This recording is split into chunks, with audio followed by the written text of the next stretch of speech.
People के पेड़ के नीचे हम लक्ष्मी जी के साथ शनिवार के दिन आपसे मिलने के लिए आए हैं। शनिवार के दिन जो पीपल के वृक्ष के नीचे दिया लगाएगा उसके घर में कभी संपदा की कमी नहीं होगी। सारे दिन पीपल के वृक्ष के नीचे हमारा निवास होगा। आज भी नियम है, जिसको शनि लग जाता है एक काजल की डिब्बी ले लो और काजल की डिब्बी को 21 बार उतार कर उसको एकांत में जाकर जंगल आदि में एकांत में किसी पेड़ के नीचे इतना सा खड्डा खोद कर उसमें काजल की डिब्बी को डाल दो और मिट्टी से पूर दो, उस व्यक्ति का शनि समाप्त हो जाता है। काशी विश्वनाथ का नाम लेकर काजल की डिब्बी को 21 बार उतार कर अगर काशी विश्वनाथ का नाम लेकर शनि वाले व्यक्ति को अगर पेड़ के नीचे दबा दे, शनि समाप्त। शनि उसको शनिवार के दिन जो पीपल के वृक्ष में सरसों के तेल का दीप लगाता है उसको शनि कभी परेशान नहीं करता। एक बात हमेशा ध्यान रखिएगा, मान लो अगर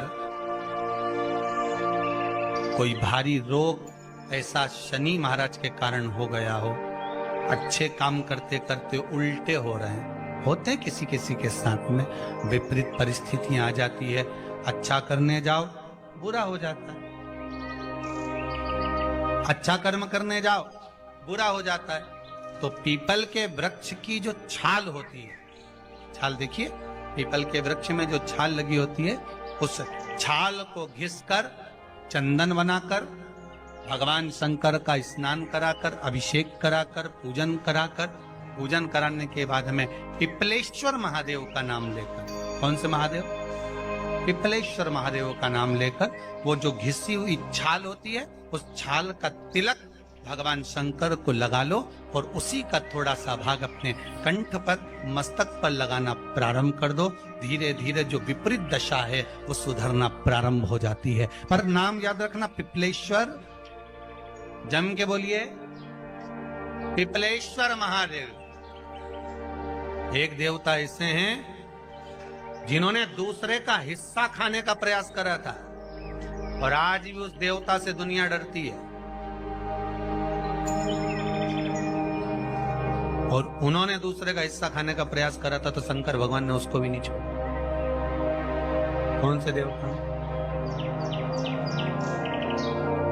वो बाल्टी में हर शनिवार को आते हैं आपके यहाँ। कौन से? शनि देव। उन्होंने क्या करा था?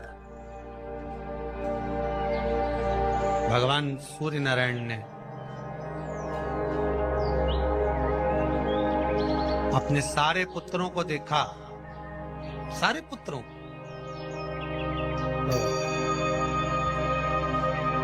सारे पुत्रों को देखकर आज मेरे सूर्य नारायण भगवान बड़े सुखी, बड़े प्रसन्न। मेरा पुत्र शनि भी श्रेष्ठ है, मेरा पुत्र यम भी श्रेष्ठ है, सब ठीक है। आज भगवान सूर्य देवता ने अपने पुत्रों को बुलाकर कहा, आज मेरा मन कर रहा है कि मैं सारे लोगों का राज्य अपने पुत्रों को बांट दूं, सबको अपना अपना हिस्सा दे दूं। शनि महाराज जी को भी हिस्सा दे दिया गया। अब जब शनि महाराज जी को हिस्सा दे दिया तो शनि महाराज जी संतुष्ट नहीं हुए। दुनिया में ऐसे लोग बहुत सारे हैं जो संतुष्ट बहुत कम हो पाते। शनि देव के मन में संतुष्टि नहीं हुई। जब शनि देव के मन में संतुष्टि नहीं हुई तो शनि महाराज उसी समय पर अपने सारे भाइयों का हिस्सा बटोरने लगे, उस पर कब्जा करने लगे। कब्जा करने लगे तो सूर्य देवता की आंख में जल भर गया। कितना तेजवान सूर्य नारायण, कितने तेजवान, कितना तेज भगवान सूर्य के पास में था।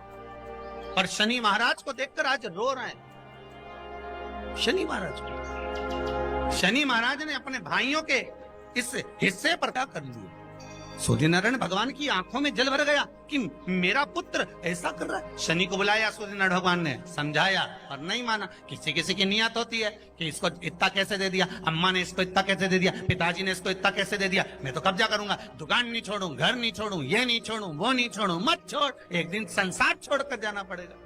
तब कहीं जमीन जायदाद छाती पे बांध के ले जाएगा। नहीं माने तो सूर्य देवता ने अपने गणों को भेज दिया, जाओ जरा शनि महाराज को जरा हटाओ वहां से। शनि महाराज को गुस्सा आया और शनि महाराज ने उन सारे गणों को नष्ट कर दिया। सूर्य नारायण रो रहे हैं। भगवान शंकर की पंचायत में सूर्य देव भी हैं, मतलब शंकर भगवान के मित्रों की गणना में सूर्य आते हैं। भगवान विष्णु, सूर्य नारायण, शंकर भगवान, माँ दुर्गा, गणेश जी, ये पंचायत है ना शंकर की, शिव पंचायत। शिव परिवार में कार्तिकेय, गणेश जी, पार्वती जी, शंकर जी, नंदी, ये शिव परिवार। पंचायत में सूर्य देवता। सूर्य नारायण को रोता हुआ देखकर भगवान शंकर को बड़ा दुख हुआ। शिव जी ने पूछ लिया, क्या बात है, आप रो रहे हो? नारायण क्या हो गया? मेरा बेटा मानने को तैयार नहीं है। आप चिंता मत करो, अभी देखता हूं मैं जाकर। और भगवान शंकर ने जाकर तुरंत सूर्य नारायण भगवान के कहने पर शनि देव को जाकर समझाया। इतने में तो शनि देव आग बबूला हो गए। आग बबूला होकर शनि देव ने कहा, ए शिव, आप मुझे जानते नहीं हो? शंकर भगवान ने कहा, क्या जानना है ये बताओ, क्या जानना है ये बताओ। शनिदेव कहते हैं, आप मेरी दृष्टि को नहीं जानते। शंकर भगवान ने कहा, तू भी नहीं जानता कि तेरी दृष्टि खराब कैसे हुई। तेरी दृष्टि को श्राप किसका लगा है तुझे नहीं मालूम क्या? शंकर भगवान ने जब समझाना चालू करा कि देख शनिदेव, तुम तो कह रहे हो, तुम तो बोल रहे हो कि मेरी दृष्टि नहीं जानते। हम जानते हैं आपकी दृष्टि, मना नहीं है, जाना, पर आप नहीं जानते क्या? शिव जी जानते हैं। शिव जी ने कहा, मैं सब जानता हूं। आपका विवाह करा सूर्य देवता ने, आपकी पत्नी घर में आ गई, आप अपनी पत्नी को देखते तक नहीं थे, इसलिए आपकी धर्म पत्नी ने आपको श्राप दिया कि जिस पति ने मुझ पर दृष्टि नहीं डाली, मेरे वो पति की दृष्टि कुदृष्टि हो जाए, जिस पे डालेगा वो बर्बाद हो जाए। शनि महाराज ने कहा, आप मेरी पत्नी की याद मत दिलाओ। शंकर भगवान बोले, शनि, फिर समझा रहा हूं, हिस्सा छोड़ेगा कि नहीं छोड़ेगा? शनि बोले, नहीं छोड़ूंगा। शंकर भगवान ने उठाया, पीपल के पेड़ के नीचे ले गए और पीपल के पेड़ के नीचे शनि महाराज को उल्टा लटका दिया। 19 साल तक शनि महाराज को पीपल के पेड़ के नीचे शंकर जी ने लटका के रखा। अब बोल, 19 वर्ष तक शनि महाराज पीपल के वृक्ष में, पीपल की जड़ पर बंधे रहे, बोले ही नहीं, सी टंगे रहे। अब दूसरे का हिस्सा खाने वाले को जब शनि महाराज जैसे के लटका दिया भोलानाथ ने, तो तुम कहीं लगो रे लाइन में? मेरा विचार तो करो। 19 वर्ष तक शनि महाराज लटके रहे, तब 19 वर्ष नेत्र बंद कर कर शनि महाराज ने शंकर की आराधना करी कि दुनिया में कोई ऐसा नहीं जो मुझे उल्टा लटका दे, केवल एक यही है जिनने मुझे लटकाया है। तो 19 वर्ष तक तप करा तो शंकर जी प्रसन्न हो गए। धर्मी को हटाकर पार्वती को लाए, साथ में आशीर्वाद दिया, शनि महाराज को खोला। वर मांगो, तुम्हें क्या चाहिए, मांगो तुम्हें क्या चाहिए। शनि महाराज ने कहा, मांगूंगा कुछ नहीं, आप कर दे दीजिए। शंकर जी ने कहा, मैं तुम्हें दंड अधिकारी बनाता हूं कि आप अच्छे और बुरे का दंड दोगे, आप अधिकारी बनकर बैठोगे, मेरा आशीर्वाद तुम्हारे साथ में। दंड अधिकारी। भगवान शंकर का एक अवतार है पिपलाद अवतार। पिपलाद अवतार, जब दधीचि ऋषि की अस्थियां चली गई, उनकी धर्मपत्नी सुवाच ने देखा मेरे पति को मार दिया गया, मेरे पति की अस्थियां ले गए राक्षसों का संहार करने के लिए, उनकी अस्थियां लेकर चले गए, मेरा पति चले गया। सुवाच गर्व से थी, मरना चाहती थी, प्राण छोड़ना चाहती। शिव जी ने देखा ये तो अग्नि के ऊपर चढ़कर अपनी देह त्याग रही है। शंकर भगवान ने आकर कहा, रुक जा सुभाष, रुको, तुम्हारे गर्भ में बच्चा है, तुम्हारे गर्भ में बच्चा है, वो बच्चा मर जाएगा। अब इस बच्चे को जन्म देकर भी क्या करूं? नहीं पिता, तुम्हारे गर्भ में जो बच्चा है वो महाज्ञानी है। तुमने मुझसे प्रसाद के रूप में मांगा था, कहा था शिव जैसा पुत्र होना चाहिए, तो क्या तुम शंकर को नष्ट कर दोगे? मैं शंकर को जन्म दूंगी। सुभाष ने 2 पत्थर उठाए, अपने गर्भ पर मारना प्रारंभ करा। गर्भ पर मारा, बच्चे ने जन्म लिया। बच्चा 7 महीने का था। उस बच्चे को उठाकर पीपल के कोटर में रख दिया। पीपल की कोटर। एक गिलहरी पीपल के फल को लेकर आती थी, पिपलाद के मुंह में देती थी। शिव का एक, इसलिए शंकर का नाम ही पिपलेश्वर महान। शिव का एक अवतार पिपलाद के रूप में हुआ है। तुम क्यों चिंता करती हो? तुम चिंता मत करो, तुम्हारा पुत्र जन्म दो तुम। और दिया धन सुभाष ने, उसके बाद प्राणों को त्यागा। और उस पीपल के कोटर में अगर भरण पोषण करने वाला कोई था तो वह देवाधिदेव महादेव था। फिर निवेदन करेंगे, माता के गर्भ में बच्चा रहता है, उसका भरण पोषण करने वाला मेरा देवाधिदेव महादेव है।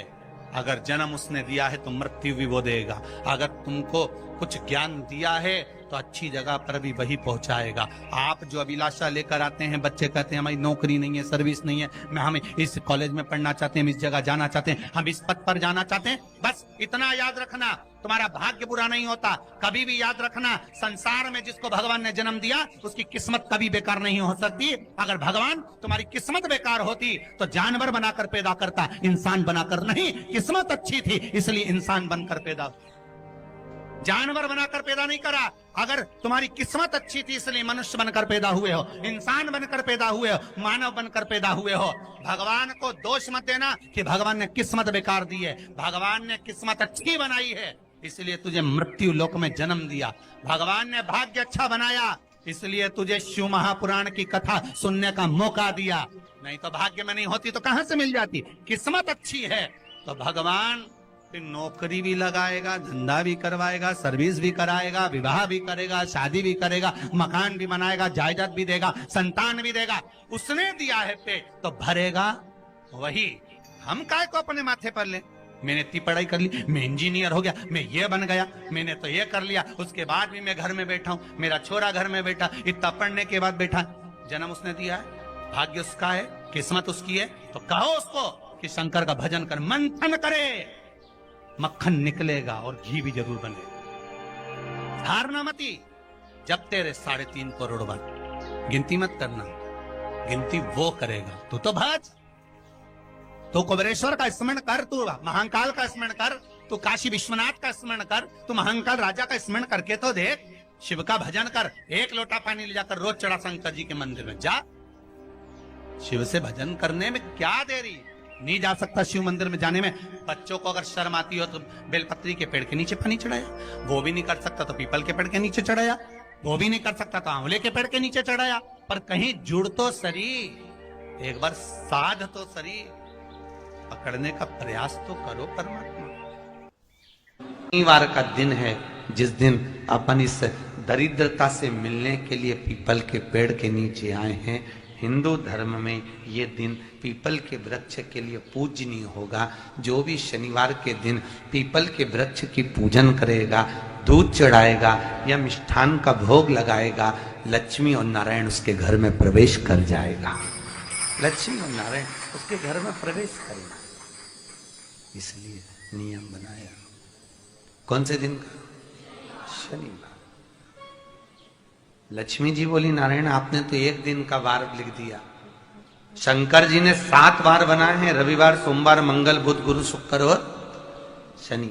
ये शिव जी ने बनाया। अब 1 दिन आपने अपना बना लिया, बाकी के दिन अगर कोई इस पीपल के वृक्ष के नीचे आएगा और यहां तो दरिद्रता बैठी है तो उसका क्या होगा?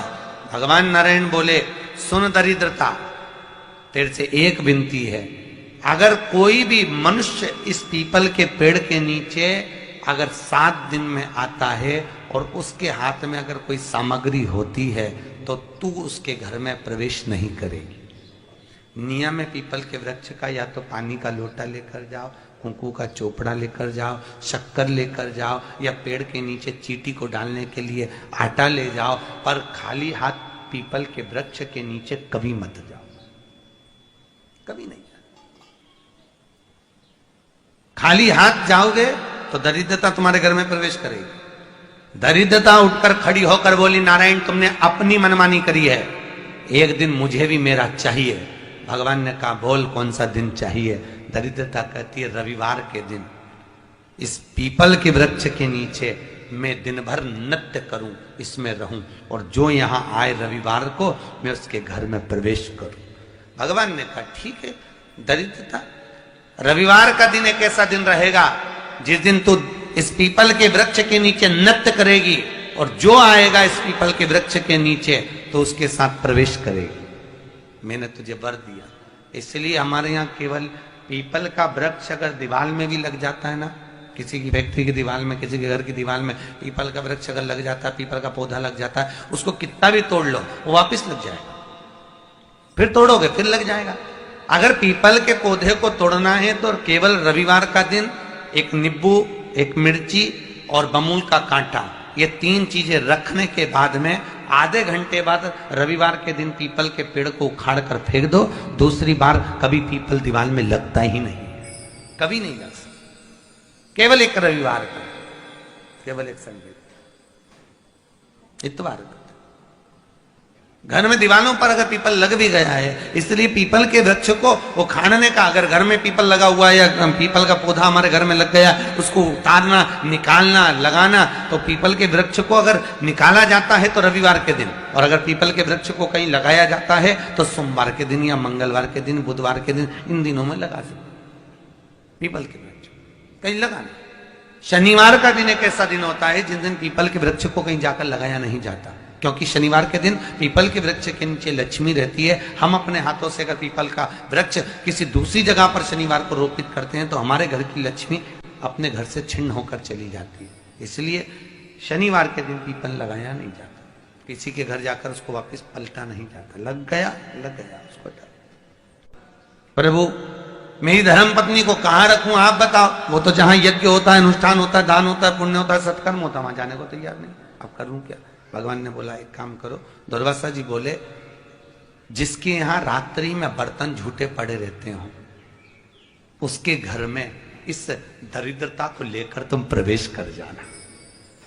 जिसके यहां रात्रि में बर्तन झूठे पड़े हो वहां लेकर प्रवेश कर जाओ। दूसरी जगह दुर्वासा जी बोले जो स्त्री घर में दोपहर के समय पर सो रही हो उसके घर में इसको लेकर प्रवेश कर जाइए। जो स्त्री दोपहर के समय में घर पर सो रही हो इस दरिद्रता को लेकर प्रवेश कर जाइए। तीसरा, जिसके यहां पर दरवाजे पर कांटे वाले पौधे लगे हों उस घर में इस दरिद्रता को लेकर प्रवेश कर जाइए। दरिद्रता कितनी सुंदर बात कही है। दाता और विधाता कौन कौन? दाता और विधाता। लक्ष्मी और दरिद्रता के सगे भाई हैं। कौन कौन? दाता और विधाता। दाता को फिटकरी प्रिय है, विधाता को नमक प्रिय है। ये दोनों हमेशा लक्ष्मी को और दरिद्रता को दोनों को समझाते थे, दोनों में प्रेम बढ़ाते थे। आज भी हिंदू धर्म की रीति है। यहां तो ठीक है, जिसके यहां पर भी अगर थोड़ी सी भी परेशानी होती है, थोड़ा सा क्लेश होता है, अशांति होती है, लक्ष्मी नहीं टिक रही हो, काम नहीं बन रहे हो, बहुत प्रयास करा जा रहा हो और हमारा कार्य नहीं होता, तो क्या करते हैं? फिटकरी और नमक को पानी में डाल देते हैं और घर में पोछा लगा देते हैं। आप लोगों ने आजकल फेसबुक पे भी पढ़ा होगा, व्हाट्सएप पे भी पढ़ा होगा। तो क्यों लिखा उसमें? उसका कारण ही केवल होता है कि दाता और विधाता की प्रियता उसमें। माता ख्याति के जो 4 बच्चे हुए इसमें जो 2 लड़के हैं, दाता और विधाता, उसकी प्रियता उसकी पूर्णता। अब दुर्वासा जी बोले अपनी धर्म पत्नी को वहां लेकर, जहां कांटेदार पौधे लगे हों वहां पर लेकर प्रवेश कर जाइए। कांटेदार पौधों में उस दरिद्रता का निवास हो गया।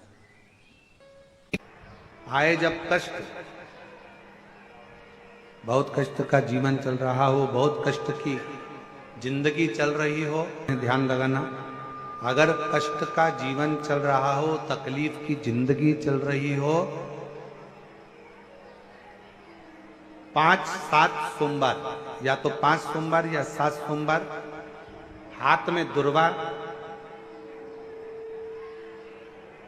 मान लो ये तुमने दुर्वा ले ली, हाथ में दुर्वा, एक बेलपत्र, और उसी हाथ में अपने घर का भरा हुआ 1 लोटा जल। पहले रखना है दुर्वा, फिर रखना है बेलपत्र, उसके बाद में हाथ में 1 लोटा जल, और दोनों हाथों का स्पर्श करते हुए जो अपना पूजन का कक्ष होता है घर के अंदर का, उस पूजन कक्ष की साक्षी में खड़े होकर अपने कुल देवता, पितृ देवता और अन्य देवताओं का स्मरण करते हुए, बाबा बहुत दुखी हूं, बहुत तकलीफ में हूं, बहुत कष्ट में हूं, मेरा परिवार आज दुख तकलीफ में है, मेरा परिवार आज कष्ट में है, दुख में है, कष्ट में है। बाबा को अपने मन का भाव कहते हुए, हृदय से प्रार्थना करते हुए अपने घर के मंदिर से निकलकर फिर उस जल को लेकर शिवालय तक जाओ और दक्षिण की ओर खड़े होकर उत्तर की ओर मुख कर कर जल समर्पित करो। बेलपत्र और दुर्वा दोनों को अशोक सुंदरी वाली जगह पर चढ़ा दीजिए। अशोक सुंदरी की जगह तो सबको मालूम है ना। अशोक सुंदरी वाली जगह पर उस बेलपत्र और दुर्वा को समर्पित कर दो। चढ़ा हुआ थोड़ा सा जल लेकर आओ, घर के दरवाजे पर उसका छींटा दे दो, लेपन कर दो, और बाबा से 5 सोमवार नियम से आप दुर्वा, बेलपत्र और जल का प्रयोग अगर करोगे, 5 सोमवार पूर्ण होंगे। जो तुम्हारा दुख है वो समाप्त जरूर होगा। शिव करुणा जरूर, शिव कृपा जरूर। बस इसमें 3 चीजों का स्मरण रखिएगा। 3 चीजें शिव पुराण कर रही है, इसमें 3 चीजों का स्मरण करिए। पहले नंबर पर दुर्वा, दूसरे नंबर पर बेलपत्र, और तीसरे नंबर पर जब जल चढ़ाकर वापिस आओ तो अपने घर में प्रवेश के पहले देहली पर, चौखट पर भगवान शंकर के अपने घर के द्वार पर शिव का नाम लेकर जल का सिंचन। 3 शिवजी की करुणा का गुणगान करने के लिए 3, जब आप तकलीफ में होते हो तो 3, शंकर को जल चढ़ाने वाला, 1 लोटा जल चढ़ाने वाले के पास 3 को भगवान शिव अवश्य भेजते हैं। दुख को समाप्त करने से पहले 3 को मेरा शंकर आपके दरवाजे पर जरूर भेजता है।